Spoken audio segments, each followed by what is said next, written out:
My entitled mother demanded I hand over my house to my little sister because she is pregnant and needs it more than I do. I'm a 31-year-old guy with a 28-year-old sister. My mom has always favored her, while my dad hasn't. They split up when I was a teen because my mom cheated on her old high school boyfriend. She's always been controlling, manipulative, and self-centered. Unfortunately, my sister was very similar to my mother, and my mother seemed to think she could boss me around whenever she wanted. She'd snap her fingers and treat me like a servant. The situation was belittling, and my sister always sided with her too. Moving in with my dad permanently after our parents separated was a huge turning point for me.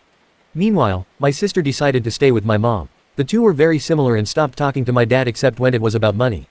Even though I take after my dad, he was very focused on business and began teaching me how to do his job when I was 16. I honed my skills over time, and after dedicating 12 years to working for my dad, he rewarded me by making me a partner in his company. I went through a tough time about 8 months ago when my dad, who had been a heavy smoker for many years, passed away at the age of 60 after getting sick with COVID-19. Because of the pandemic, we held a socially distanced funeral for him over a video call, and it marked the first time I had seen my mom and sister in years. My father's final wish was to be cremated and buried in a local cemetery. There was no body or casket at the funeral, which was a unique and moving experience. While my sister seemed to grieve, the atmosphere was charged with emotion as my mother remained surprisingly indifferent during the entire proceedings. It was a truly remarkable and emotional day for our family. The last time she saw my father, she unleashed a furious tirade, claiming that he owed her a fortune, and threatened to sue him. His response? He simply laughed in her face. Despite paying alimony and child support as required by law, my father had reached his limit. After 10 years, the judge's decision meant he no longer had to financially support my mom. Despite this, she's doing very well. She's thriving thanks to her long career at the same job, owning our family home, and regularly renting it out on Airbnb. After the funeral, my dad's will was read, and it turns out he left everything to me.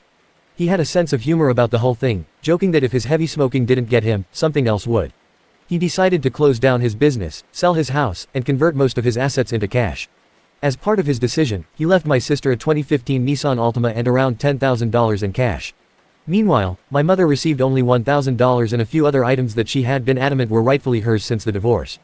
I managed to get everything sorted, and now my girlfriend has moved in with me into the house my father left me. Meanwhile, my sister went from finishing 2 years of community college to living off her boyfriend and only working part-time online for several years. She had a tough time as well, getting pregnant but suffering a traumatic miscarriage.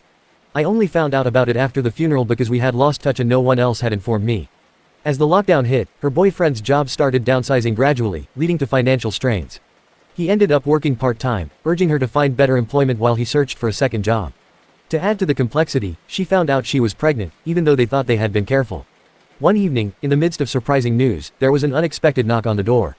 To our astonishment, my girlfriend and I were faced with an impromptu visit from her mother and sister. They breezed into the living room without a second thought, making themselves right at home. As I asked about the reason for their visit, my sister giggled mischievously, wandering around and giving herself a self-guided tour of our home. My mom had just made herself comfortable on my couch and casually gestured for cold bottled water. My girlfriend fetched the water while I inquired about their visit. My sister, filled with excitement, paid no attention to me and continued exploring my place.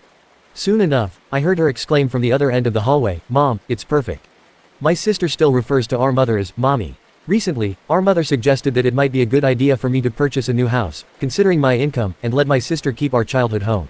She mentioned that the house should have rightfully been hers after our father passed away, being his only spouse. My mind raced as she shared that my sister needed the house more, especially with a baby on the way. Mom's suggestion of me covering all the bills while staying in one room until I decided to move out hit me like a ton of bricks. My girlfriend and I had read similar stories on Reddit, so we had already anticipated this kind of situation. I stopped and took a deep breath, trying to process it all. I said out loud, "That's not going to happen. You can't tell me what to do, especially in my own house. Yes, I earn a lot of money, but like Dad, I'm going to save it for when I need it, not that you care." My mother started snapping her fingers at me like she used to and loudly said, "Stop, I am your mother. You will do as I say because I brought you into this world and I'm the one in charge here. As far as you're concerned, I am God. That means when I say jump, you say how high. This house is rightfully mine and your sister will live here. Consider this your formal eviction, but since I gave you 2 weeks to pack up your stuff and transfer the deed to me." I couldn't believe what was happening and just grabbed my cell phone to call my mom. She suddenly stood up and asked what I was doing. I told her that I should have done it long ago when this started. "I'm calling the cops to get you out of my house." She swiped at me, knocking my phone out of my hands, and tried to stomp on it, but I managed to grab it before she could. "That's it, if you don't leave, I'm calling the cops. I will force you out myself." My mother proceeded to slap me across the face, and I returned the favor twice as hard, backhanded, so much so that I ended up knocking her back down onto the couch.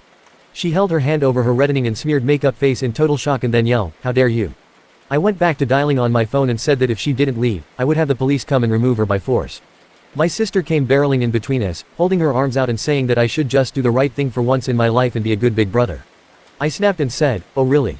I'm a bad sibling." I've been working my butt off since I was a teenager, handling all the chores at home while you were busy playing video games or hanging out with friends. Remember all those times you'd take my hard-earned cash and then blow your own allowance on shopping sprees? You're a freeloader and a thief, and I don't owe you anything. Both of you need to leave before I decide to make that call. My sister began crying and asked for help, but my mother just hugged her while giving me a menacing look. She tried to threaten me, but I remained firm. "I don't think that would be a very good thing for you." I cut her off with a raised hand and said, "Just stop. If you hadn't noticed, my girlfriend over there has had her phone out recording this entire time, and that means we have recorded evidence of you assaulting me first and openly stating that you'd lie to the police. I don't think that'd be so good for your reputation at your job or your little Airbnb. If looks could kill, my mother would have blown me up like a tactical nuke." But she quickly deflated and started dragging my crying sister out by the arm. My sister was somehow acting like a complete toddler and broke loose of our mother's grip to sit down on my porch step and have a tantrum. I just gave my mother a look and said, "Do you see now? This is the result of the spoiled way you raised her." She glared at me, and then I was treated to a show of my mother trying to drag my sister off my porch steps, but she latched onto the porch handrail and kept saying, "You promised me," over and over again. I let out a cackle and told them both from the door to never come back. My mother flipped me the bird and then went back to trying to drag my sister off the porch. It took a few minutes, but finally, she got my sister to get up and leave with her by saying that I confidently stood my ground, unmoved by my mother's anger. I showed her my smartphone and told her she needed to leave my property. After she left with my sister, my mother continued to be upset. I received angry messages from people I knew and some relatives, while others just wanted to know what was going on. I tried to check my Facebook but I couldn't see anything they were saying because my sister and mother both blocked me on their social media, but my girlfriend could still see their posts because they kept their profiles public. I want to make sure I remember everything in that text. It's about some false accusations made against me on social media. I took screenshots and printed them out as evidence. Someone accused me of stealing my sister's inheritance, but that's not true. I reached out to my family friend who is a lawyer and showed him all the evidence I had, including screenshots from Facebook and a video. My mother demanded my house, and he suggested sending a formal cease and desist letter, but I wanted to take it further than that and he sent them a letter I told him to write via express mail that had to be signed for, so I knew they got it. My mother called me in an absolute fury the same day the letter was delivered. I told her that if she and my sister didn't redact all the untrue social media posts they made about me and tell the absolute truth, then I'd send all the information I had to confront my whole family about her behavior, and I even threatened to post the videos we took of her online and sue her. She called me unreasonable and justified her actions by saying she did it for my sister's sake.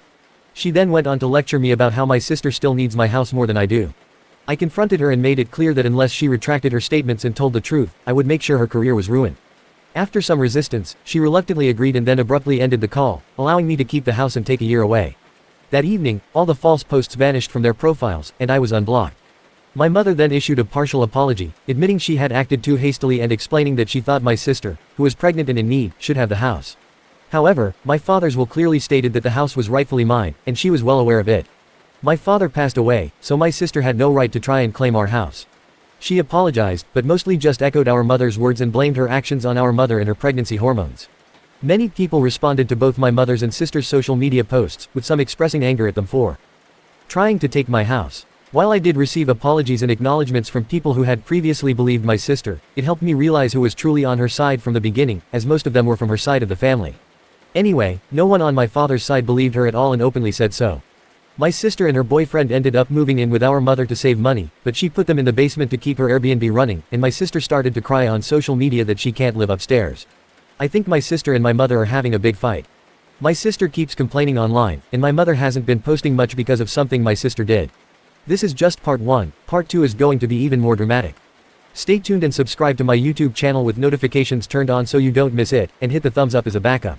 The first odd thing that popped out to me that was too obvious not to say something about was when the sister and the mother appeared at the OP's house. It appears that either the sister mistakenly believes that their mother has the power to take away the house from its owner and give it to her, or the mother lied about the ownership of the house.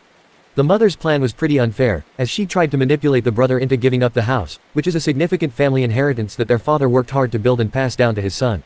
I could understand being irked by the situation where the daughter just gets the car and the son, the op, gets everything else. That could be frustrating, but it doesn't change the reality of who gets what. I don't think there's a way to make sense of that situation. It seems like the people involved were trying to use logic to explain it, but it didn't work. This theme comes up a lot in part 2, which is pretty long. You can see some of that thinking there as well. The girlfriend recorded a situation where people were hitting each other, but I have a feeling that she might not have been recording.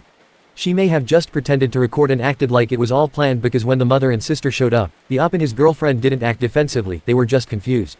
The weirdest part was that the mother said, "I am God. When I say jump, you say how high." That's just crazy. This situation's wild. Someone is saying the house should be theirs just because they were the last spouse of the previous owner, even though they got divorced 10 years ago. What do you think, fair or not? Hey everyone, don't forget to absolutely crush that subscribe button on the YouTube channel and ring the bell icon to activate notifications. Thanks a million for tuning in, and I'm super stoked to see you in the next video.